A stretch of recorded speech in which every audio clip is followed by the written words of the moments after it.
Photography में सबसे ज्यादा पूछे जाने वाले सवालों में से एक सवाल है कि कौन सा लेंस बेटर है या कौन सा लेंस हमें खरीदना चाहिए। ये वो सवाल हैं जो सबसे ज्यादा मुझे लगता है YouTube के ऊपर या Google पे सर्च किए जाते हैं। मैं भी जब अपने वीडियोस को देखता हूं तो मेरे भी वीडियोस में सबसे ज्यादा कमेंट्स लेंसेज को लेकर के ही होते हैं। एक्चुअल में लोग ये पूछते हैं कि वेडिंग फोटोग्राफी के लिए कौन सा लेंस बेटर होगा, सिनेमैटिक वीडियोस के लिए कौन सा लेंस बेटर होगा। इन सवालों के जवाब देना कोई इतना आसान नहीं होता, क्योंकि हर किसी के लिए लेंसेज अपनी पर्सनल चॉइस हो सकते हैं। इसको हम इस तरीके से समझ सकते हैं कि अगर आपको कोई गाड़ी खरीदनी है, आपको ही फैसला लेना पड़ेगा कि आपको एसयूवी चाहिए, आपको सेडान चाहिए, आपको मिनी चाहिए, किस तरीके की गाड़ी आपको चाहिए। मैं कैसे ये बता सकता हूं कि आपके लिए कौन सी गाड़ी बेटर होगी। मैं सिर्फ इतना आपको बता सकता हूं कि अगर आप मुझसे ये पूछें कि सर मेरे को ये लेंस लेना है, इस लेंस के बारे में आपका क्या ख्याल है, तो शायद मैं आपको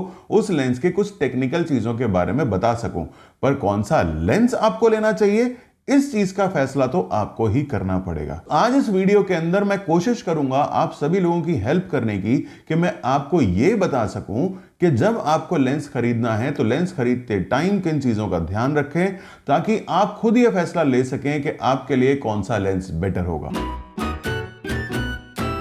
लेंस खरीदने से पहले आपको कुछ बातों को ध्यान में रखना चाहिए, जिसमें सबसे पहली चीज आती है फोकल लेंथ। आपको यह पता होना चाहिए कि किस फोकल लेंथ का लेंस आपको चाहिए, आप किस फोकल लेंथ के ऊपर ज्यादा शूट करते हैं। दूसरी चीज आती है उस लेंस का अपर्चर, यानी कि आपको किस अपर्चर का लेंस चाहिए। आपको f1.8 चाहिए, 1.4 चाहिए, आपको 2.8 चाहिए, या f4 के लेंस से आपका काम चल जाएगा। और तीसरी चीज होती है जो कि आपको चेक करनी होती है, वो होता है कि उस लेंस के फीचर्स या उस लेंस की क्वालिटी कैसी है। अब क्वालिटी की अगर हम बात करें तो क्वालिटी में सबसे पहले आपको यह देखना होता है कि लेंस की एज टू एज शार्पनिंग कैसी है। दूसरी चीज आपको नोटिस करनी होती है कि लेंस के अंदर लाइट का फॉल ऑफ कैसा है, यानी कि उसकी विनियटिंग कैसी है। मैंने देखा लोग यूजुअली चेक करते हैं कि बुके कैसा है। बुके आपको चेक करने की जरूरत नहीं है, क्योंकि जितने भी लेंसेज हैं, जो भी 1.8 का है या 2.8 के लेंसेज हैं, उन सभी का बुके बहुत अच्छा है, बहुत क्रीमी बुके आपको मिलता है अगर आप प्रीमियम क्वालिटी के लेंसेज की तरफ जा रहे हैं। अगली चीज जो आपको ध्यान रखनी चाहिए वो है फोकसिंग स्पीड। आपको ऐसा लेंस चाहिए जो कि फोकस फास्ट कर सके। आपने बिल्कुल ठीक सुना कि लेंस की भी क्वालिटी होती है कि वो कितना फास्ट फोकस करने में आपके कैमरा को सपोर्ट करता है। अकेला आपका कैमरा फोकसिंग को फास्ट नहीं कर सकता, आपका लेंस भी उसमें बहुत इंपॉर्टेंट रोल प्ले करता है। अगली चीज आपको ये नोटिस करनी चाहिए कि आपका लेंस फोकस करते टाइम कितनी नॉइस क्रिएट करता है। बहुत सारे लेंसेज हैं जो आपने देखा होगा, पुराने टाइप के लेंसेज हैं, वो जब भी फोकसिंग करते हैं तो उसके अंदर फोकस की आपको आवाज आती है।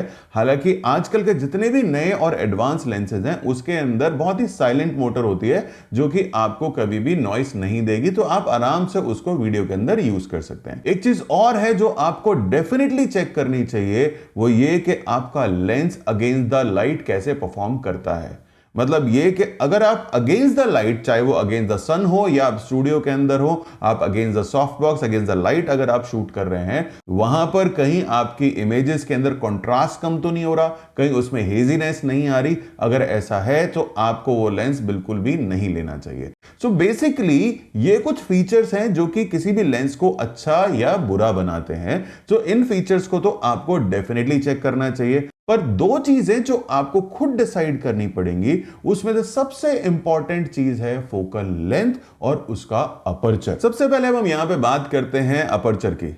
जब आप लेंस खरीदने जाते हैं तो लेंसेज में आपको डिफरेंट अपर्चर्स देखने के लिए मिलते हैं। आपको 1.4 के लेंसेज मिलेंगे, आपको 1.8 के लेंसेज मिलेंगे, आपको 2.8 के लेंसेज मिलेंगे, आपको f4 के लेंसेज मिलेंगे, और साथ ही साथ कई बार किट लेंसेज जो आते हैं वो वेरिएबल अपर्चर के लेंसेज होते हैं, जो कि 5.6 से वेरी करते हैं। तो सबसे पहली बात तो यह है कि जो भी वेरिएबल अपर्चर के लेंसेज हैं वो तो आपको कभी नहीं लेने चाहिए। अब आपके पास में ऑप्शन बचती है f4 के लेंसेज, 2.8 या 1.8 या 1.4। सो f4 का लेंस आपको तभी खरीदने चाहिए जबकि आपको स्टूडियो में फोटोग्राफी करनी है, या आपको 5.6 के ऊपर आप शूट करते हैं, या आप f8 f10 के ऊपर आप शूट करते हैं। f4 के जो लेंसेज हैं वो काफी सस्ते लेंसेज होते हैं। अब अगर हम बात करें 2.8 की, तो 2.8 के लेंसेज काफी एक्सपेंसिव लेंसेज होते हैं, लेकिन बहुत अच्छा बुके देते हैं और बहुत ही अच्छे से लो लाइट कंडीशन के अंदर परफॉर्म करते हैं। सेम 1.8 के साथ होता है, पर 1.8 के जो लेंसेज हैं वो आपको ज्यादातर प्राइम के अंदर देखने के लिए मिलेंगे और इनका बुके बहुत लाजवाब है और लो लाइट के अंदर ये बहुत अच्छे से परफॉर्म करते हैं। ऐसे ही 1.4 की अगर हम बात करेंगे तो 1.4 के लेंसेज काफी एक्सपेंसिव हैं, लेकिन लो लाइट के अंदर बहुत अच्छे से काम करते हैं। सो अगर आपके पास में 1.4, 1.8 का लेंस होगा तो आप लो आईएसओ के ऊपर बहुत बेटर तरीके से इमेजेस को खींच सकते हैं। आपके पास अगर 2.8 का भी लेंस है तो भी आप लो आईएसओ के अंदर बहुत बेटर तरीके से अपने इमेजेस को खींच पाएंगे। पर अगर आपके पास में f4 का लेंस है तो वो लो लाइट के अंदर इतना बेटर परफॉर्म नहीं करेगा और आपको आईएसओ बढ़ाना पड़ेगा, जिसकी वजह से नॉइस आएगी। और f4 के लेंसेज ज्यादातर स्लो फोकस भी करते हैं। सो इन चीजों को अगर आप ध्यान में रखेंगे तो बहुत आराम से आप डिसाइड कर सकते हैं कि आपके लिए किस अपर्चर वैल्यू का लेंस बेटर रहेगा। अब हम आगे बढ़ते हैं और बात करते हैं फोकल लेंथ की। फोकल लेंथ डिसाइड करना सबसे ज्यादा इंपॉर्टेंट काम है और इसी के अंदर ही सबसे ज्यादा कंफ्यूजन होता है, क्योंकि यहां पर ऑप्शंस बहुत सारे हैं। Wide angle lenses, standard lenses, tele lenses, बहुत सारे आपको ऑप्शंस मिलते हैं। आपको फिश आई से लेकर के 800 mm तक की फोकल रेंज यहां पर मिलती है। सो अब उसमें से आपके लिए कौन सा बेटर है ये डेफिनेटली डिसाइड करना थोड़ा सा मुश्किल हो जाता है। पर मैं यहां पर आपको कुछ आसान से तरीके बता देता हूं जिससे कि आप बहुत इजीली डिसाइड कर पाएंगे कि आपको कौन सी फोकल रेंज चाहिए। सो अगर आप एक वेडिंग फोटोग्राफर हैं और आप एम्बियंस शूट करना चाहते हैं तो आपको वाइड एंगल लेंस की जरूरत पड़ेगी। आप अगर लैंडस्केप शूट करना चाहते हैं तो भी आपको वाइड एंगल लेंस की जरूरत पड़ेगी।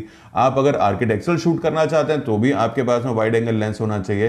सो वाइड एंगल लेंसेज के अंदर से आप डिफरेंट फोकल रेंजेस को आप चेक कर सकते हैं। इसी तरीके से आपको अगर पोर्ट्रेट शूट करना है, आपको अगर वेडिंग में कैंडिड शॉट्स लेने हैं, सो आपके पास में 85 mm से ऊपर की फोकल रेंज होनी चाहिए। सो 200 mm तक की फोकल रेंज अगर आपके पास में होगी और आप उससे हेडशॉट लेंगे या उससे आप कैंडिड शॉट लेंगे तो वो बहुत अमेजिंग आएंगे। और अगर आपको वाइल्ड लाइफ फोटोग्राफी करनी है तो उसके लिए आपके पास 200 से ऊपर की फोकल रेंज होनी चाहिए।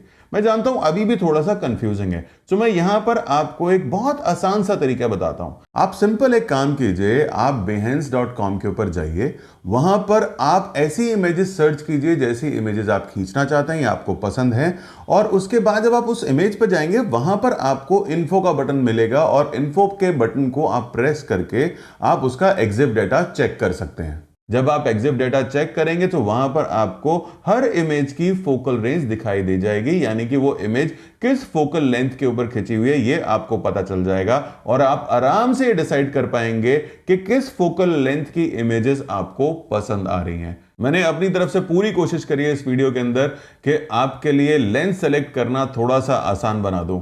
अब पता नहीं मैं आसान बना पाया हूं या आपको और ज्यादा कंफ्यूज कर दिया है। अगर आप कंफ्यूज हो गए हैं तो नीचे कमेंट बॉक्स में लिख करके मुझसे आप सवाल पूछ सकते हो। मैं यार पूरी कोशिश करूंगा कि आपकी इस कंफ्यूजन को दूर कर सकूं।